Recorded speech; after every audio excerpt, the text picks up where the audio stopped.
கோவிலுக்கு போனோம் அப்படின்னா சாமி கும்பிட்டுட்டு 3 முறை சுத்தி வருவோம்.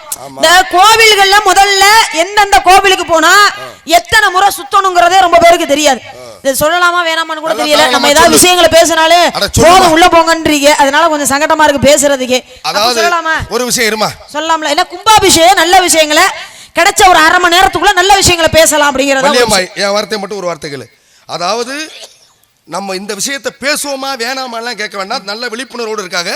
நல்ல விஷயத்தை, மக்களுக்கு தேவையான விஷயத்தை, அது நடைமுறையாக இருந்தாலும் சரி, அப்படி கிடையாது சுவாமி, அப்படி கிடையாது. பேசக்கூடிய விஷயத்தை 2 பேர் கவனிச்சாலும் அந்த விஷயத்தை பேசலாம். யாருமே கவனிக்காம நம்மளா பேசினா அது நல்லா இருக்காதுல்ல. யாரு கவனிக்கல. அதுக்காக நான் சொல்ல வரேன். நான் ஆரம்பத்துல நிறைய விஷயங்கள் கும்பாபிஷேகத்தை பேசணும்னு நினைச்சுதான் வந்தேன். சரி. ஆனா வந்த உடனே ஐயா சொன்னாரு தோழி அனுப்புங்க போதும் அப்படின்ட்டாரு. அதனால வந்த விஷயத்தை அப்படியே விட்டுட்டு நான் பாட்டுக்கு போயிட்டேன். அவர் ஒருத்தருக்காக. ஆனா இந்த இடத்துல அப்படி பண்ண முடியாது. ஏன்னா சந்திச்சிட்டோம். தர்க்க சபை இது. இந்த தர்க்க சபையில பேசிதான் ஆகணும். சிவனுடைய ஆலயத்துக்கு எல்லாம் போயிருக்கீங்களா? அப்ப சிவன் கோவில் இருக்கா? இருக்கா நம்ம பக்கத்துல? நம்ம ஊர்ல பக்கத்துல இருக்கா ஐயா? இருக்கு.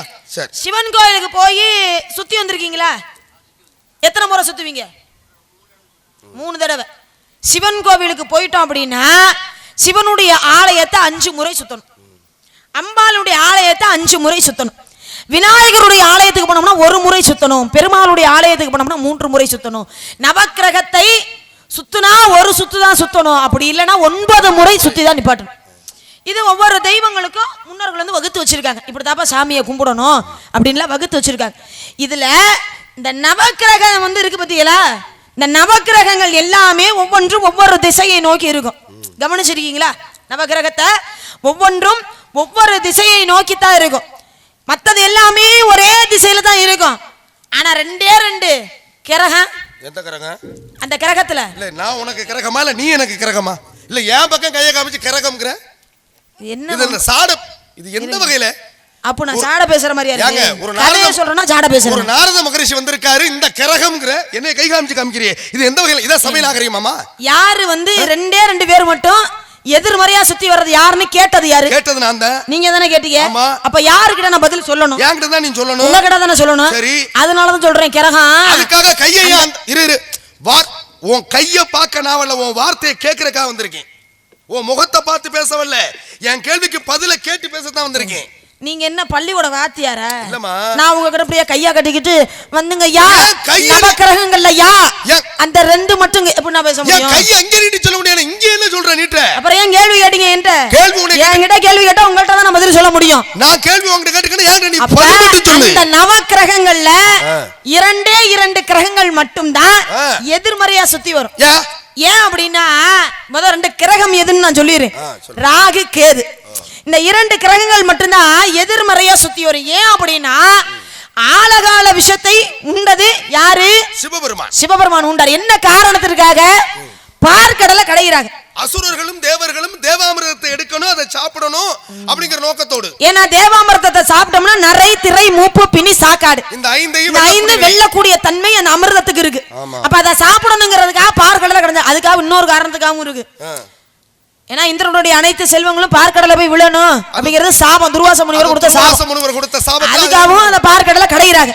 அப்ப கடையும் பொழுது என்ன ஆயிருச்சுன்னா அதுல இருந்து அமிர்தம் வந்தது இல்லையா? அமிர்தத்தை முதல்ல தேவர்கள் சாப்பிடணும் முடிவு பண்றாங்க. மிச்சம் இருந்தா அசுரர்களுக்கு கொடுப்போம்பா அப்படின்னு நினைக்கிறாங்க.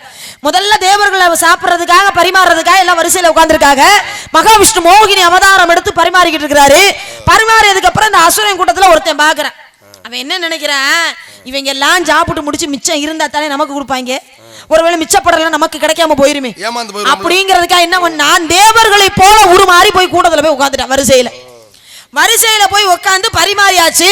பரிமாறியதுக்கு அப்புறம் தேவர்கள் எல்லாருக்கும் ஒரு வழக்கம் இருக்கு. உணவு உண்பதற்கு முன்பதாக இறைவனை பணிந்துட்டு அப்புறம் தான் சாப்பிடுவாங்க. அது தேவர்களுடைய வழக்கம். ஆனா அசுரர்களுக்கு அந்த பழக்கம் கிடையாது. உடனே சாப்பிடுவாங்க. அப்ப என்ன பண்ற அசுரன்? என்ன பண்றான்? அமிர்தத்தை படைச்ச உடனே என்ன பண்றான்? எடுத்து சாப்பிட போறான். அப்பதான் அவனுக்கு பக்கத்துல இருந்த 2 பேரும் என்ன பண்றாங்க? ஆகா, இவன் நம்ம ஆளு மாதிரி தெரியலையே, நம்ம வந்து எப்பவுமே இறைவனை வணங்கிட்டுல சாப்பிடுவோம், ஆனா அவன் எடுத்தோட சாப்பிட போறானே, அப்ப இவன் அசுரனாத்தா இருக்க முடியும் அப்படின்னு என்ன பண்றாரு? நேர மோகினி அவதாரம் எடுத்திருந்தார் இல்லையா மகாவிஷ்ணு, அவர்கிட்ட போய் சொல்றாரு. அவர்கிட்ட சொன்னோனே கையில இருந்த அகப்பை எடுத்து எறிய அந்த அசுரனுடைய தலையாகப்பட்டது தனியா துண்டா போயிருச்சு. அப்ப என்ன பண்றேன், அமிர்தத்தை சாப்பிட்டு தொண்டைக்குள்ள போகிறதுக்குள்ள இந்த தொண்டையோட வெட்டிட்டார். அந்த அமிர்தமாகப்பட்டது பூலோகத்துல வந்து விழுந்ததாம். அந்த அமிர்தமாகப்பட்டது பூலோகத்துல வந்து விழுந்ததுதான் இன்னைக்கு நாம வெள்ளைப்பூடு இருக்குல்ல சாப்பிடுறோம்ல, ஒரு தாவரமாக உருவாகியது. இந்த வெள்ளைப்பூடுக்கு ரொம்ப மருத்துவ குணம் நிறைய இருக்கு தெரியுமா? எல்லா வகையிலையும் வெள்ளைப்பூண்டு ஒரு மருத்துவ குணம் உள்ளது இல்லையா? அப்ப அது தேவலோகத்திலிருந்து கீழே விழுகப்பட்டது, அமிர்தமாகப்பட்டது.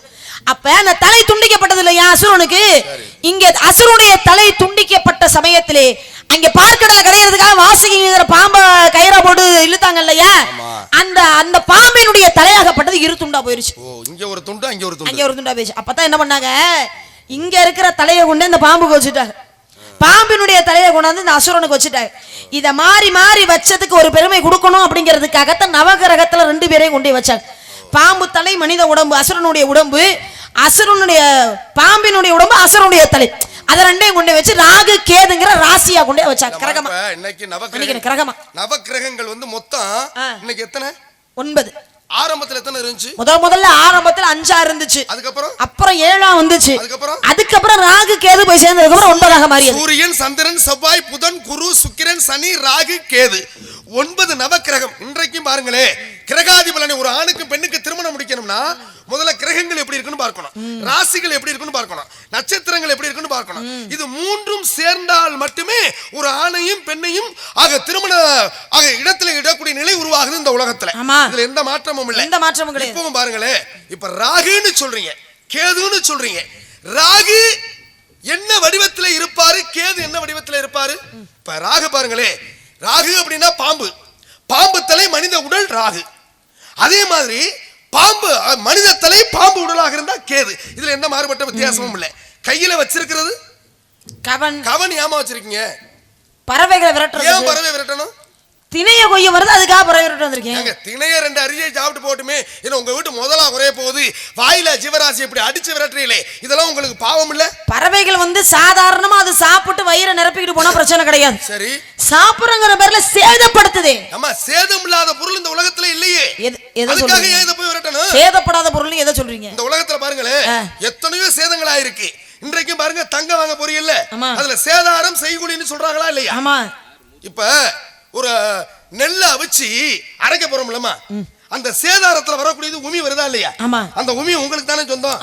இதுல என்ன மாற்றம் இல்லையா? விறகு விக்கிறீங்கல்ல, அதுல அறுக்கிற தூள்கள் இருக்குல்ல, துகள்கள், அத உங்களுக்கு தானே சொந்தம். இப்ப தங்கம் சேதாரம் தானே. ஒரு தங்கத்தை வாங்குறமா இல்லையா, அதை செய்கின்ற பொழுது சேதாரம் ஆகுமா இல்லையா? அந்த சேதாரத்தை உங்கள்ட்ட கொடுக்குறாங்களா? கொடுக்கறது இல்ல. அப்புறம் எப்படி எல்லாத்துக்கும் சேர்த்து அவனே பணம் வாங்குற? அது நம்ம யாரும் கேட்கறது இல்ல, அதனால கொடுக்கறது இல்ல. இது எவ்வளவு பெரிய முட்டாள்தனம். அது ஆரம்பத்திலே நம்ம பழக்கி வச்சிட்டோம். இது எவ்வளவு பெரிய முட்டாள்தனம். சேதாரத்துக்கு எங்கள்ட்ட காசு வாங்குறீங்களே, எங்க நகைக்கு செய்த சேதாரம் எங்கன்னு கேட்டா தானே. இல்ல, செய்கூலிக்கு கொடுக்கலாம், அவன் செஞ்சிருக்காரு நம்ம கொடுக்கலாம். அதுல வரக்கூடிய சேதாரத்தை நம்மள்ட்ட கொடுக்கணும். அந்த சேதாரத்தை எடுத்துக்கிறாங்க. எல்லாத்துக்கும் மொத்த விலை இன்னைக்கு ₹1,00,000 தாண்டி போயிருச்சுமா. இப்ப சேதாரம் சொல்றீங்கல்ல, ஒரு இந்த 1,34,000 எப்படி நகை கிட்ட போறதுக்கிட்ட போக முடியுமா? கனவுல கூட நம்மள வாங்க முடியாது. பொம்பளை பிள்ளைல வச்சிருக்கவங்க என்ன செய்யறது? இப்படி எல்லாம் வச்சிருந்தாங்கன்னா இப்படி எல்லாம் போயிட்டுச்சுன்னா அந்த நாடு போற போக்க பார்த்தா அழிஞ்ச கமாயில ஒண்ணும் கவலைப்படைய பொண்ணு கிடைக்காம அலைஞ்சுக்கிட்டு இருக்காங்க. நகையை போட்டு கல்யாணம் பண்ணிட்டு போயிருவாங்க. நீங்க ஒண்ணும் கவலைப்படாதீங்க. அப்படியே இருங்களே. இந்த இடத்துல வயல்காடு, இந்த வயல்ல வந்து நெல் விதை எடுத்துக்கொண்டு அந்த விதைப்பாங்களமா. ஆமா. ஒரு விதை கூட கீழே அடுத்த வயல்ல விழுகாமலோ இல்ல வர்ற வழியில விழுகாமலோ அனைத்து கொண்டு வந்த விதை எல்லாத்தையும் விதைச்சிட முடியுமா? இல்ல, கீழே சிந்தத்தான் செய்யும். அப்ப சேதாரம் ஆகுதுல இங்க. சரி, விதைச்சாச்சு, விதைச்சு முளைக்குது, விதைச்ச விதை பூரா எல்லாமே பயிரா வந்துருமா? வராது. அப்ப அதுல சேதாரம் இருக்கா? இருக்குல்ல. சரி, பயிரா வந்துருச்சு, பயிரா வந்தது பூராமே கதிராயிருமா? ஆகாது. அதுல சேதாரம் இருக்குல்ல. சரி, கதிரா வந்துருச்சு, எல்லா கதிரையும் வீட்டுக்கு கொண்டு போய் சேர்த்துற முடியுமா? முடியாது. அதுல கொஞ்சம் சேதம் ஏற்படுதான். இவ்வளவு சேதாரம் இருக்குல்ல. சரி, வீட்டுக்கு கொண்டு போயாச்சு, ஒரு நெல்லு கூட சிந்தாமல் அதை உபயோகப்படுத்தி சோறாக்கி சாப்பிட முடியுமா? முடியாது, கஷ்டம்தான். சரி, சமைச்சே சாப்பிடுறோம், சாப்பிடுறதுல ஏதாவது சிந்தாமல சேதாரம் இல்லாம சாப்பிடலாமா? சிந்திதான் சாப்பிடும். அப்ப இவ்வளவு சேதாரம் இருக்கிறதுனால அதை வந்து யாராவது விரட்டுறாங்களா? இந்த உலகத்துல பறவை விரட்டுறாங்களா? நீங்க சொன்ன விஷயம் எல்லாமே மனிதனுடைய கவனக்குறைவு. எப்படி? ஒரு நெல்லை விதைக்கணும் அப்படிங்கறதுக்கா விதையை எடுத்துட்டு வரும்போது நம்ம கவனமா எடுத்து அதை விதைச்சோம்னா அது சிந்துமா? சிந்தாது. சரி. அறுவடை செய்யும் போது நம்ம கொஞ்சம் கவனமா இருந்து அறுவடை செய்தோம்னா சிந்துமா? சிந்தாது. நெல்லை கொண்டே அவிச்சு காய போட்டு அதை எடுத்து இடிக்கும் போது அதை கவனமா இடிச்சோம்னா சிந்துமா? சிந்தாது. சாப்பிடும் போது நம்ம கொஞ்சம் கவனமா சாப்பிட்டோம்னா கீழே சாதம் சிந்துமா? இந்த வள்ளுவருடைய மனைவி வாசுகி இருக்காங்கல்ல, ரெண்டு பேர் சொல்லுவாங்கல்ல, வள்ளுவன் வாசுகி மாதிரி வாழணும்பா அப்படின்னு சொல்லுவாங்க பழமொழி. முன்னோர்கள் வந்து என்ன சொல்லுவாங்க? வள்ளுவன் வாசுகி மாதிரி வாழணும்பா, புருஷன் பொண்டாட்டினா அப்படி இருக்கணும்பா அப்படிமா. ஏன் தெரியுமா? வள்ளுவன் வந்து எப்போதுமே சாப்பிடும் பொழுது மனைவி சாப்பாடு பரிமாறதுக்கு முன்னாடி என்ன சொல்வாரா, ஒரு கிண்ணத்துல தண்ணியும் ஒரு குண்டூசியும் கேட்பாரா, கொண்டாந்து அந்த அம்மா வச்சிருவாங்க. சாப்பிட்டு முடிஞ்சோடனே அதை பயன்படுத்தவே மாட்டாரு, திருப்பி எடுத்துட்டு போயிருவாங்க அந்த அம்மா. இது இப்படியே அவங்களுடைய வாழ்க்கையில அன்றாடம் நடந்துகிட்டே இருக்குது. இந்த அம்மா வாசுகி அம்மா இறக்கும் தருவாயில உயிர் போகல. சரி, உயிர் போகாம இருக்கு. அப்பதான் வள்ளுவர் கேட்டாரா, ஏமா இவ்வளவு இழுத்துக்கிட்டு இருக்கியே, உன்னுடைய உயிர் போகலையே, அப்படி உன் மனசுக்குள்ள என்ன ஒரு விஷயம் இருக்கு, உனக்கு ஏதாவது நான் குறை வச்சுட்டேனா, எந்த குறையா இருந்தாலும் என்கிட்ட சொல்லு வள்ளுவர் கேட்டார். அப்பதான் அந்த அம்மா சொன்னாங்களா, ஐயா நான் கட்டிக்கிட்டு வந்த நாள்ல இருந்து எனக்கு எந்த குறையும் நீங்க வச்சதே கிடையாது, மனசுக்குள்ள ஒரு சின்ன விஷயம் மட்டும் உறுத்திக்கிட்டே இருக்கு எனக்கு, அப்படி என்ன விஷயம் இருக்கு அது மட்டும் நான் தெரிஞ்சுக்கிட்டேனா போதும் அப்படின்னாங்களா. அப்பதான் வள்ளுவர் கேட்டார், என்னம்மா விஷயம் இல்ல, எப்போதுமே உங்களுக்கு சாப்பாடு நான் பரிமாறும் பொழுது ஒரு கிண்ணத்துல தண்ணியும் குண்டூசியும் கேட்பீங்க, நானும் கொண்டாந்து வைப்பேன், ஆனா அது நீங்க இது வரைக்கும் பயன்படுத்தினதே கிடையவே கிடையாது, திருப்பி எடுத்துட்டு போயிருவேன், எதுக்காக கிண்ணத்துல தண்ணியும் குண்டூசியும் நீங்க கேட்டீங்க அப்படின்னு கேட்டாங்களா அந்த அம்மா. அப்பதான் வள்ளுவர் சொன்னாரா, ஒண்ணுலமா நீ சாப்பாடு பரிமாறும் பொழுது ஒருவேளை உன்னுடைய கவனக்குறைவால சாதம் கீழே சிந்திருச்சுன்னா அந்த சாதத்தை வீணாக்க கூடாதுங்கிறதுக்காக இந்த குண்டூசியால அந்த சாதத்தை குத்தி அந்த தண்ணியில அலசிட்டு என்னுடைய தட்டுல போட்டு சாப்பிடலாம்னு நினைச்சுதான் அதை கொண்டாந்து வைக்க சொல்லுவேன்.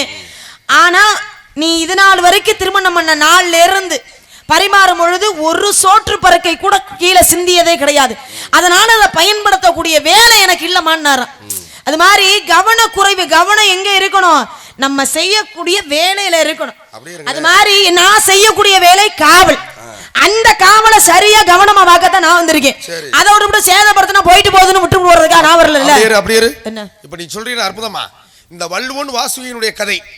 அதாவது அந்த அம்மா வந்து சாதம் பரிமாறுகின்ற பொழுதோ இல்ல அவர் சாப்பிடுகின்ற பொழுதோ கீழே சிந்தக்கூடிய ஆக அந்த பருக்கையை என்ன செய்யறாரு, ஊசியால குத்தி அந்த தண்ணியில ஒரு அலசிட்டு தான் சாப்பிடணுங்கிறதுக்காக வைக்கிறாரு. அப்ப அவர் என்ன எதிர்பார்ப்போடு இருக்காரு தெரியுமா, சாப்பிடும் போது பரிமாறும் பொழுது சிந்தத்தான் செய்யும், சிந்தாது அப்படிங்கிற ஒரே கண்ணோட்டத்தோட கவனமாவே இருந்திருந்தா இந்த ஊசி கிண்ணமும் அந்த இடத்துக்கு வந்திருக்குமா? நல்லா யோசிச்சு பாருங்க. அப்ப அப்படி தன்னை மீறியும் ஒரு தவறு நடக்கலாம். அதே மாதிரி இங்கேயும் உங்களையும் மீறி எத்தனையோ சேதாரங்களா. சரிங்க, ஒரு பறவை வருது உங்க இடத்துக்கு, உங்க பறவை நீங்க என்ன சொல்லி விரட்டுறீங்க? ஆளுலம் சோன்னு சொல்லி விரட்டுறோம். அது என்ன ஆளுலம் சோ? ஏன் இப்ப வீட்டுல நீங்க சாப்பிட்டுட்டு இருக்கீங்கல்ல, வீட்டுல சாப்பிட்டுட்டு இருக்கீங்களா? ஆமா. கோழியும் பறவை தானே? ஆமா. காக்கையும் பறவை தானே? ஆமா. காக்கை வந்து உங்க சாதத்துல தட்டுல இருக்கக்கூடிய சாதத்தை அப்படி எடுக்க வருதுன்னா நீ என்ன சொல்லி விரட்டுவ? சு. நியாயமான பதில் சு. இந்த பறவைக்குனே மனிதன் வைத்திருக்கக்கூடிய செய்கை சு. சூன்னு தானே விரட்டுவீங்க. கோழி வீட்டுக்குள்ள வந்துருச்சு அப்படின்னா அதை எப்படி சொல்லி விரட்டுவீங்க? சு சு. இதானே பறவைக்கு உண்டான செய்கை மனிதன் வைத்திருப்பது சு. இங்க வர்றதும் பறவை தானே, ஒண்ணு விலங்குகள் இல்லையே. இல்லையே, பறவை தானமா? ஆமா. வீட்ல மட்டும் ஜூனு விரட்டுவ, காட்டுல வந்து சோனு விரட்டியே. சூவுக்கும் ஜோவுக்கும் ரெண்டும் ஒரு பறவை தானே, ஏன் வார்த்தை மாறுது? ஏமா மாத்துற அப்படி? ஏன் மாத்துறீங்க? இப்ப நான் கேக்குறேன் உங்களை, இருங்க, கோழிங்கிறதும் பறவை தானே? ஆமா. கோழி இங்க வா அப்படின்னு கூப்பிடுறதுக்கு எப்படி கூப்பிடுவீங்க? பா அப்படிதான் கூப்பிட முடியும். அப்படி கூப்பிடுவோமா? ஆமா. காக்காய்க்கு சாப்பாட்டை வச்சுட்டு எப்படி கூப்பிடுவீங்க? கா கான்னு கூப்பிடுவோம். கா கா கா கான்னு கத்துவோமா? அமாவாசை அன்னைக்கு. கோழியும் பறவை தானே, சரி, காக்காயும் பறவை தானே, இத மட்டும் ஏன் பப்பன்னு கூப்பிடுறீங்க, அத மட்டும் ஏன் காக்கா காக்கான்னு கூப்பிடுறீங்க? வீட்டில் வளர்க்கக்கூடிய விலங்குகளுக்குன்னு ஒரு பாசை இருக்கும், காட்டிலே வாழக்கூடிய பறவைகளுக்குன்னு ஒரு பாசை இருக்கும். அப்ப காட்டு பறவையாக காக்காயும் வீட்டு பறவையாக கோழியும் மனிதன் பழக்க வழக்கத்தோடு ஒன்றி வர்றாது. அதே மாதிரிதான் இது. எப்படி வீட்டுல வளர்க்கிற பறவையை வேணா நாங்க அப்படின்னு விரட்டலாம், சரி, காட்டுக்குள்ள வர பறவை சோ அப்படின்னு சொல்லி தான் விரட்ட முடியும். இல்லம்மா சோனா அதுலயும் ஆளோலம் சோல்ல சொல்றீங்க. சோ என்றால் தமிழ் அகராதிப்படி போ அப்படின்னு அர்த்தம், சரி, இன்னொரு அர்த்தம் இருக்கு, வா அப்படிங்கிற அர்த்தமும் இருக்கு. ஆளோலம் சோ, ஓம் என்ற பிரணவம் முருகனுக்கு உண்டானது, முருகப்பெருமானே வா அப்படிங்கிற அர்த்தம் இருக்கு. இதுல ஒரு சின்ன சந்தேகம் இருக்கு. ஆளுவலம் சோ என்றாலே வானு பொருள் இருக்கு, போனு பொருள் இருக்கு. இதுல என்ன தெரியுமா இப்ப நீங்க செய்றீங்க? சோனா வானு பொருள் வர சொல்றதே நீங்க தான். ஆனா வீட்டுக்கு விருந்தாளியை வர சொல்லிவிட்டு வீட்டுக்குள்ள கதை நாங்க பறவைகளை வர சொல்லலையே. அப்புறம் எம்பெருமான் முருகப்பெருமானை தானே வர சொல்றோம் எங்க இடத்துக்கு. அப்ப பறவையை போய் சொல்றேன், முருகனை வர சொல்றேன். முருகனை வர சொல்றேன். இப்ப நீ வந்ததுக்கு ஒரே வார்த்தையில ரெண்டு அர்த்தம் இருக்குல்லயா? நீ வந்து கோங்கறான் ஒரே எழுத்து தான். கோன்னா இறைவன் ஒரு பொருள் இருக்கு. கோ என்றால் பசுன்னு பொருள் இருக்கு. அரசன் ஒரு பொருள் இருக்கு. பசு அப்ப ஒரு எழுத்து தான். எத்தனை அர்த்தம் வருது? அது மாதிரி சோங்கற வார்த்தைக்கு போங்கற அர்த்தம் இருக்கு, வாங்கற அர்த்தம் இருக்கு. அப்ப பறவையை போறியா இல்லையா அப்படின்னு நீ என்னை கேட்க கூடாது. நான் உன்னை கேட்கணும். பறவைகளை அதாவது கேள்விக்கு பதில் சொல்லுமான்னு. இப்ப இன்னொரு விஷயம் பாருங்க, இந்த குலக்கடவுள் யாரு சொன்னீங்க? முருகப்பெருமான். முருகப்பெருமானுக்காக இந்த இடத்துல கையில கவனம் வைத்து வெறும் கவனத்தை வச்சிருக்கியா இல்ல கவனக்குள்ள வேற ஏதாவது வச்சிருக்கியா? இல்ல இதுல வந்து கொஞ்சம் கணமா இருக்கணுங்கற சில்லற காசை போட்டு வச்சிருக்கேன். அம்மா விரட்டுறது என்னன்னு கேக்குறேன். வந்து தேனும் திணை மாவும் வச்சு விரட்டுவான். அப்படி விரட்டும் பொழுது அது சிதறி அடிக்கும் பொழுது பறவைகள் அதை சாப்பிட்டு போங்க, இது இறைவனுக்காக படைக்க கூடாது, இதை சாப்பிடாதீங்கன்னு சொல்லுவான். சரி, நீ வந்து விசிறி அடிக்கிறீங்களா? இந்த விசிறக்கூடியது திணைக்கு அப்பால் போய் விழுகுமா திணைக்கு மேல விழுகுமா? திணைக்கு அப்பால் போய் விழுகும். திணைக்கு அப்பால் தானே விழுகும். ஆமா. இப்ப அதுக்கு நேரா அதனாலதான் உயரமா பரணம் வச்சிருக்கோம். அந்த பரன்ல இருந்து நாங்க சுத்தும் பொழுது அது சுத்தி திணையை தாண்டி தான் போய் விழுகும். அப்படியே இருங்களே. இப்போ உங்களுடைய திணை இங்க விதைச்சிருக்கீங்க. பறவை இந்த திசையில தான் பறவை வரணும்னு நீங்க சொல்லி வளர்க்கல. எந்த திசையில வேணாலும், அதனாலதான் எல்லா திசைக்கும் சுத்துறோம். பறவை வந்து மேல அப்படி பறந்து போகின்ற பொழுது உங்க திணை மேல அது எச்சமிட்டுச்சுன்னா அந்த திணை அசுத்தமாயிருமே. அதை கொண்டு போய் நீங்க இறைவனுக்கு படைக்க முடியுமா? மேல பறந்து போகுதுங்க, எச்சமிட்டுதுங்க, எச்சமிட்டோன்னு அது திணையில விழுந்துருது. இந்த திணையை அறுவடை செய்றீங்களே அப்படியே படைப்பீங்களா இல்ல அதுக்கு மாற்று பண்ணி வச்சு படைப்பீங்களா? கேள்விக்கு பதில் கொடுங்க பாப்போம். ஏன் எச்சம் பட்டா இறைவனுக்கு படைக்க கூடாதுன்னு இருக்கா? இல்ல, எச்சில் பட்ட பொருளை கூட ஏற்றுக்கொள்வான். எச்சம் பட்ட பொருளை இறைவன் ஏத்துக்க மாட்டாரு. எச்சம் பட்ட பொருளை எப்படி இறைவனை கொண்டு படைக்கிறது? சரி, இப்ப எச்சிலுக்கு எச்சத்துக்கு என்ன வித்தியாசம்னு சொல்லு. எச்சில் என்பது நாவிலிருந்து சுரக்கக்கூடிய உமிழ் நீர். சரி. எச்சம் என்பது உடலிலிருந்து கழிக்கக்கூடிய கழிவு நீர். நியாயமான மலம் ஜலம். அதாவது எச்சில் என்பது நாவிலே சுரக்கக்கூடிய உமிழ்நீர், எச்சம் என்பது மலஞ்சலம் கட்டப்பட்ட பொருள். இப்ப மலஞ்சலம் பட்ட பொருளை இறைவனுக்கு படைக்கலாமா கூடாதா? கூடாது. இது நல்லா தெரிஞ்சுதானே சொல்றீங்க? தெரிஞ்சுதான் சொல்றேன். மலம் பட்டது அதாவது மலஞ்சலத்தை பட்ட பொருளை இறைவனுக்கு படைக்க முடியாது, படைக்க கூடாது. அங்காள ஈஸ்வரிக்கும் படைக்க முடியாது, படைக்க முடியாது, தெய்வத்துக்கு படைக்க முடியாது, எந்த தெய்வத்துக்கு படைக்க முடியாது. இப்ப நான் சொல்றேன் படைக்கலாம். எப்படி படைக்கலாம்? மலம் ஜலம் பட்ட பொருளை அங்காள ஈஸ்வரி இல்ல எந்த தெய்வத்துக்கும் படைக்கலாம். இப்ப அங்காள ஈஸ்வரிக்கு அதிகாலையில கும்பாபிஷேகம் நடக்க போகுது. நடந்து முடிந்த உடனே எல்லா மக்களும் என்ன செய்வா தெரியுமா? ஒரு அர்ச்சனையை கொண்டுட்டு போய் மாலை கட்டி கொண்டாந்து போடுவா அவ கழுத்துல. இந்த மாலையை போய் எங்க வாங்குவாங்க தெரியுமா? பூக்கடையில வாங்கிட்டு வருவாங்க. இந்த பூக்கடையில நீங்க போன உடனே மாலை கட்டுவாங்களா இல்ல ஏற்கனவே மாலை கட்டி தொங்க விட்டுருப்பாங்களா? இல்ல, ஏற்கனவே கட்டி தான் இருக்கும், போயிட்டு வாங்கிட்டு வர வேண்டியது. கட்டி தானே இருக்கு. கட்டி இருக்கின்ற பொழுது அந்த கடையில ரெண்டு ஜீவராசி வாழும், ஒன்னு பள்ளி இன்னொன்னு சிலந்தி. இந்த பள்ளியின் சிலந்தியும் மலம் கழிக்கணும்னா மேல இருந்து தான் கழிக்கும், அந்த மாலையில தான் விழுகு. நீ போய் அந்த மாலையை தான் வாங்கிட்டு வர்ற, அதைத்தான் கொண்டு வந்த அங்காள ஈஸ்வரிக்கு ஆக மாலையை கழுத்துல போடுற. அப்ப மலஞ்சலம் பட்ட பொருளை அங்காள ஈஸ்வரிங்கிற தெய்வம் ஏத்துக்கிறா, நீ முருகன் மட்டும் ஏன் ஏத்துக்க மாட்டேன்? இல்ல, நான் மலஞ்சலம் பட்ட பொருளை படைக்க கூடாதுன்னு சொன்னது நீந்தான், படைக்க கூடாதுன்னு சொன்னது நீந்தானே. அப்ப இப்பேற்பட்ட நிலை போகுதா இல்லையா? இல்ல மத்த ஊழலாம் கூட விட்டுறேன். இந்த கை தட்டினா அப்போ நீங்க மட்டும் சொல்லுங்க. என்ன சொல்லணும்? அவரு நல்லா கை தட்டுங்க. போ மாலை வாங்கியிருக்கீங்களா? அப்போ கடையில போய் அங்காள பரமேஸ்வரிக்கு கோயிலுக்கு மாலை வாங்கி போட்டீங்களா? மாலை கடையில போனோடனே எதுக்குன்னு கேட்பாங்க. கேட்பாங்களா? கேட்க மாட்டாங்களா? நல்லதுக்கா கெட்டதுக்கா கேட்பாங்க. இல்ல கோயிலுக்கு அப்படி சொன்னாலே என்ன தெரியுமா பண்ணுவாங்க? மாலையை எடுத்து ஒண்ணு பக்கத்துல வாளியில தண்ணி இருந்தா அதுல முக்கிட்டு ஒரு உதறி கொடுப்பாங்க. சரி. அப்படி இல்லைன்னா மாலையில தண்ணியாவது தொலைச்சு விட்டு நம்ம கட்டி கொடுப்பாங்க. அப்படித்தானே கொடுப்பாங்க. அப்ப இந்த தண்ணியினுடைய தன்மை என்ன அப்படின்னா தீட்டு, பாவம், தோஷம், இது மூணையுமே தீர்க்கக்கூடிய தன்மை எதுக்கு இருக்கு அப்படின்னா தண்ணிக்கு தான் இருக்கு. அதனாலதான் நல்ல காரியத்துக்கு வாங்கிட்டு போற மாலை என்ன பண்ணுவாங்க, இது மாதிரி ஏதாவது எச்சம் பட்டு இருக்கும், அதுல வேற யாராவது கைப்பற்றிருந்தா அது தீட்டா இருக்கும் அப்படிங்கறதுக்காக அதுல என்ன பண்ணுவாங்க, தண்ணியை தொலைச்சு கொடுப்பாங்க. போதுமா? அதை போய் நீங்க எச்சம் எப்படி சொல்றீங்க? அற்புதம். இப்ப அப்படியே இல்லங்களே, நீ என்ன இப்ப எல்லாத்துக்கும் என்ன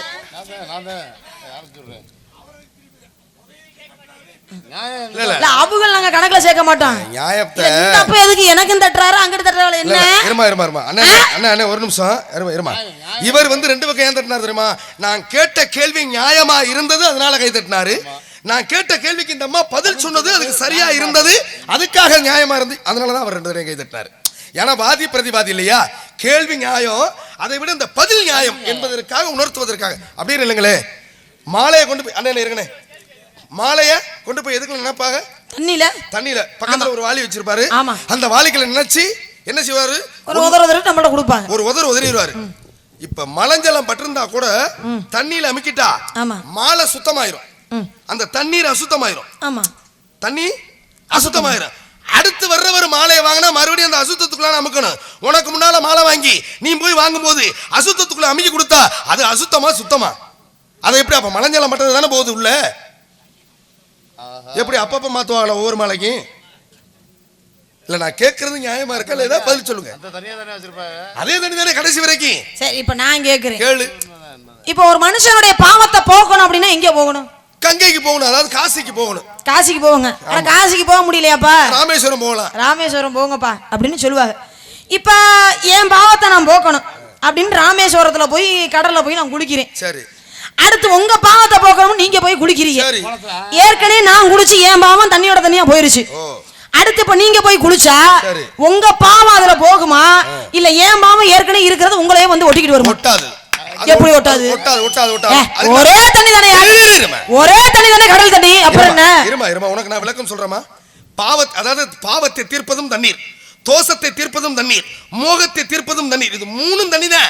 இந்த 3 தண்ணியும் இந்த உலகத்துல முதலிடமா இருக்கு. அடியே குருந்தூரு, அடியே குருந்தூரு, உங்க குறுக்கு சால்ல வேற யார்ட்டையாவது போய் ஓட்டணும். என்ன இந்த காரக்குடி கருவாச்சிக்கிட்ட வச்சுக்க கூடாது. கருவா செத்தால உடைச்சு போறேனா? நீ என்ன ஆளுனக்கு என்ன எத்தனை கேள்வி வேணாலும் கேள்வியா, எத்தனை கேள்வி வேணாலும் கேளு, அம்புடுக்கு பதில் சொல்லிட்டு நிப்பேன். விளக்கம் சொல்றேன். அப்படி இரு. இப்ப காரணம் நீ சொன்னீங்கல்ல தண்ணியில அமுக்கிட்டா மாலை வந்து சுத்தமாயிரும் சொன்னீங்களா? இப்ப ஒரு விஷயம், மலஞ்சலம் பட்ட பொருளை கடைசி வரைக்கும் இறைவன் இடத்திற்கு அதோட கழுத்துக்கோ பாதத்திற்கோ கருவறைக்கே கொண்டு செல்ல முடியாது தானே சொல்றேன். இப்ப நான் ஒண்ணு கேக்குறேன். இப்ப ஒரு பொங்கல் வைக்கிறோம், தைப்பூசத்துக்கு பொங்கல் வச்சிருப்பீங்கல்ல, வீட்டு பொங்கல். வீட்டு பொங்கல் வைக்கின்ற பொழுது ஒண்ணு இல்ல, நீங்க பிள்ளையார் பிடிக்கணும்னா நீங்க எதை எடுத்து வந்து கொண்டாந்து பிடிப்பீங்க? மஞ்சள்ல பிடிச்சு வைப்போம். மஞ்சள் இல்லைன்னா எல்லாருமே மஞ்சள்ல தான் பிடிச்சு வைப்பாங்க. சாணமும் கிடைக்கலனா புற்று மணல் இருக்கு பாத்தீங்களா, புற்று அந்த மணல்ல செஞ்சு வைக்கணும். இன்றைக்கு ஒரு கோவில்ல கும்பாபிஷேகம் நடக்குதுன்னா கோமயத்தை கொண்டு வந்து தெளிச்சதுக்கு அப்புறம் தான் கும்பாபிஷேக விழா நடக்கும். ஒரு புதுமனை புகு விழா நடக்குதுன்னா கோமயத்தை தெளிச்சதுக்கு அப்புறம் தான் அப்ப என்ன செய்யறாங்க, அங்கே விழா நடத்துறாங்க. இப்போ ஒண்ணும் இல்ல, பிள்ளையார் பிடிக்கணும்னா பசுனுடைய சாணத்தை எடுத்து அதுல 2 அருகம்புல்ல வச்சு இப்ப அத தெய்வமா கும்பிடுறோமா இல்லையா, பிள்ளையாரா கும்பிடுறோமா இல்லையா? அப்ப தெய்வம் வந்து மலஞ்சலத்தை ஏத்துக்கிற மாட்டார்னு நீ தானே சொன்ன. பசுனுடைய சாண மலம் தானே, அதைத்தானே தெய்வமா கும்பிடுற. அப்ப தெய்வமே அதுல வந்து உட்காருது. விரும்புதா விரும்பலையா? தெய்வம் ஏத்துக்கிறதா இல்லையாங்க? அப்புறம் எப்படி நீங்க போய் சேராதுன்னு சொல்றீங்க? சொல்லுங்க. இப்ப இதுல ஒரு சின்ன சந்தேகம். பசுமாட்டினுடைய நல்ல விஷயம் தான், கைத்தட்டலாம், ஒன்றும் தப்பு கிடையாது. ஏன்னா அது மலம் தானே, பசுமாட்டினுடைய மலத்தை எடுத்து தானே பிள்ளையார் பிடிச்சி வைக்கிறோம், தெய்வமா நினைச்சு கும்புறோம்ல விநாயக பெருமான்னு சொல்லி. இப்ப பசுமாட்டினுடைய சாணத்தை தானே பிடிச்சி பிள்ளையார் பிடிக்கிறோம். ஏன் மாடுல பசுமாடு மட்டும் தான் இருக்கா? காளை மாடு இருக்கு, காளை மாடு இருக்கு, எரும மாடு இருக்கு, எரும கிடேரி இருக்கு.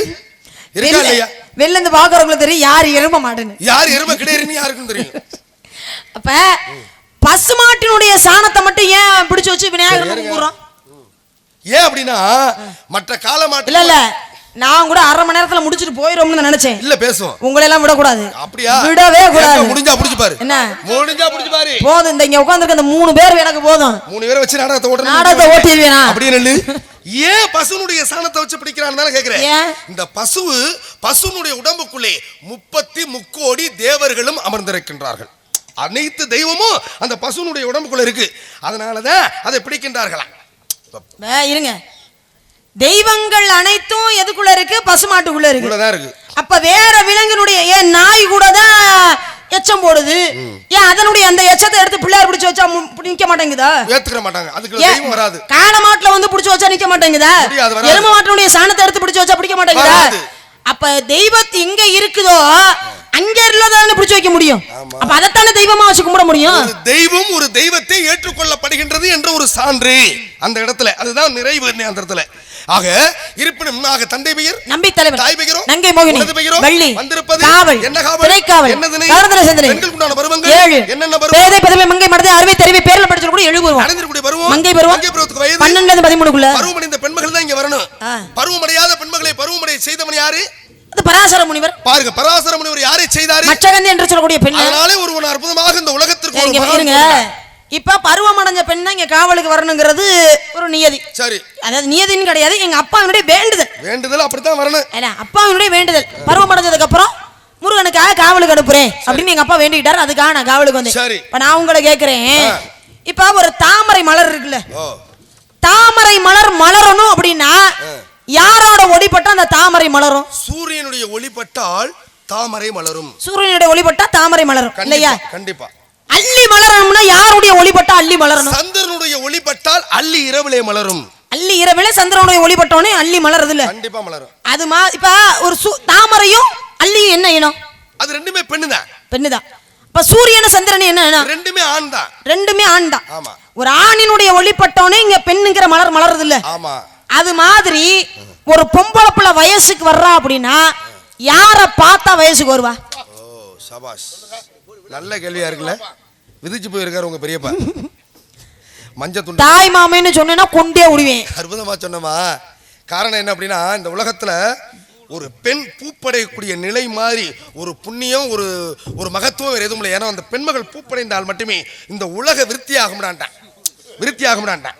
இதுல இன்னொரு விஷயம் பாருங்க, யாரை பார்த்தால் ஒரு பெண்மகள் வயசுக்கு வருவா, கீழே இறங்கி சொன்னோம்னா இதான் உண்மை. யாரை பார்த்தா வயசுக்கு வருவா அப்படின்னு பார்க்க போனோம்னா யாரை பார்த்தும் வருவது கிடையாது. இதுக்கு காரணம் இந்த உலகத்துல இதுல ஒரே ஒரு விஷயம் பாருங்க, இந்திரனுக்கு கொடுக்கப்பட்ட சாபத்தின் காரணமாக 4 விதமாக பிரிக்கப்பட்டது. பிரம்மகத்தி தோஷம் பிடித்தது இந்திரனுக்கு. இந்த இந்திரனுக்கு கொடுக்கப்பட்ட சாபமாகப்பட்டது, ஒன்று பெண்ணுக்கு, ஒன்று மண்ணுக்கு, இன்னொன்று மரத்திற்கு, இன்னொன்று நீருக்கு. இந்த 4 வகையில ஒன்று பெண்ணுக்கு கொடுக்கப்பட்ட சாபம் என்ன தெரியுமா? ஒரு பெண்ணு ஆக பருவமடைய வேண்டும் என்பதற்கு அவனுடைய சாபத்தை வாங்கி கொடுக்குறாங்க.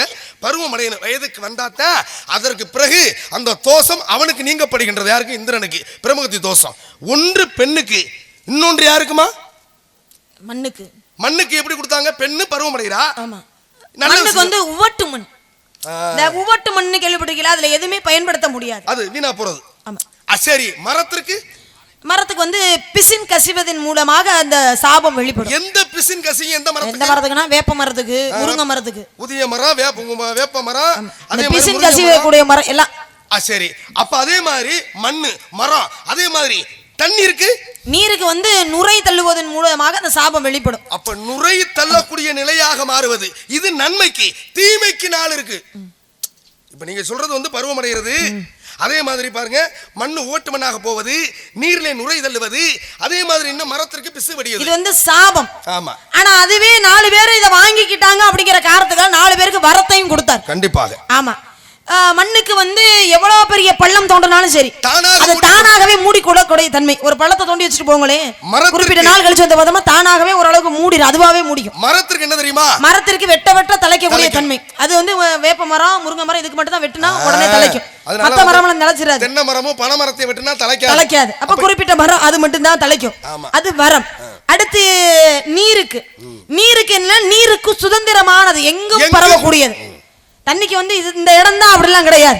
வெள்ளம் வந்துருச்சுன்னா எல்லா இடத்துலயும் போய் அடிச்சு காலி பண்ணிடும் இல்லையா? அப்ப நீருக்கு எங்கும் பரவக்கூடிய சுதந்திரம். பெண்ணுக்கு வந்து அந்த 3 நாளை தவிர மிச்ச நாள்கள்ல கணவனோடு இல்லற வாழ்க்கையில ஈடுபடலாம் அப்படிங்கிறது கொடுத்த வரம். அது திருமணமான பெண்களுக்கு. சரி, திருமணமான பெண்கள். அற்புதமா சொன்னேன். ஆக இருந்தாலும் கூட உன்னுடைய உருவத்திற்கு பருவத்திற்கு தகுந்தார் போல உனக்கு மாப்பிள்ளை பார்த்து வந்திருக்கமா? எப்ப நீயாப்பா?